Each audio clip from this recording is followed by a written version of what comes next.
మిత్రమా, కొన్ని ప్రశ్నలకు కాలమే సమాధానం చెబుతుంది. మిత్రమా, మనిషి ఉన్న చోటనే ఉంటూ మనసుకు రెక్కలు తొడిగిన సీతాకోకచిలుకలా ఎగురుతూ ఎక్కడ కావాలంటే అక్కడ వాలవచ్చు. మొలవబోతున్న రెక్కలను ముడిచిన గొంగళి పురుగులా గూటిలో బందీ అయి తనదైన లోకంలో నిద్రాణ స్థితిలో ఉండవచ్చు. ముల్లులాంటి మాటలకు మనిషి మనసు కుచించుకుపోతుంది. పొగడ్తలకు, ప్రశంసలకు మనస్సు ఉప్పొంగిపోతుంది. కంటికి కనిపించని మనసు చేసే గారడి అంతా ఇంతా కాదు. జీవితకాల అనుభవాల సారాన్ని మెదడులో నిక్షిప్తం చేసి అవసరానికి అందించేదే మనసు. నేల కేవలం సారవంతమైనదే అయితే సరిపోదు. అక్కడ మంచి విత్తనాలు చల్లాలి. మొలకెత్తాక ఎరువులు వేసి తగిన జాగ్రత్తలు తీసుకుంటేనే మొక్కలవుతాయి. ఎప్పటికప్పుడు కలుపు మొక్కల్ని తొలగిస్తే మొక్కలు ఆరోగ్యవంతంగా పెరిగి కల్పవృక్షాలై సకల జీవుల అవసరాలను తీరుస్తాయి. అలాగే మనం మనస్సును ప్రశాంత చిత్తంతో ప్రక్షాళించుకోవాలి. సవ్యమైన ఆలోచనల తేటబావిలా రూపొందించుకోవాలి. నిత్యం మంచిని చూడాలి, మంచిని మాట్లాడాలి, మంచి మాటలనే వినాలి. మనసుకు మంచిని నూరిపోయాలి.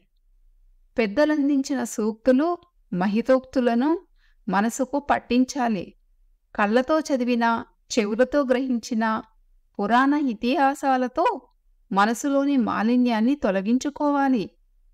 మనస్సంటే నిర్మలమైన ఆకాశంలా, నిశ్చలమైన తటాకంలా, స్వచ్ఛమైన ముత్యంలా ఉండాలి. మనిషి ఉత్తముడిగా, ఉన్నతుడిగా సమాజంలో మనగలగడానికి లోపల దీపంలా వెలుగు వెదజల్లుతున్న మనసు కారణం. రాముడి ధర్మపరాయణత్వం, రావణుడి అధర్మవర్తనం, పాండవుల సౌశీల్యం, కౌరవుల కుటిలతత్వం, హిరణ్యకశికుడి రాక్షసత్వం, ప్రహ్లాదుడి నారాయణ భక్తితత్వం వారి వారి మనస్సుల్లోని ఆలోచనలకు ప్రతిరూపం. దానగుణానికి, సత్యసంధతకు, రుజువర్తనకు మూల కారణం మనసే. నీరు పల్లానికి ప్రవహించినట్లు, గాలి పీడనానికి లోనైనట్లు, నిప్పు గాలి వాలును అనుసరించినట్లు మనసు నిరంతరం పరిపరి విధాలా పోతూనే ఉంటుంది. అయితే ఆ మనసును నియంత్రించటం అనుకున్నంత సులువు కాదు. అది మన పట్టులో ఉన్నట్లే ఉండి గుప్పిట్లో ఉన్న ఇసుకలా జారిపోతుంది. కనిపించే దృశ్యాలకు, వినిపించే మాటలకు మనసు త్వరితగతిన స్పందించకూడదు.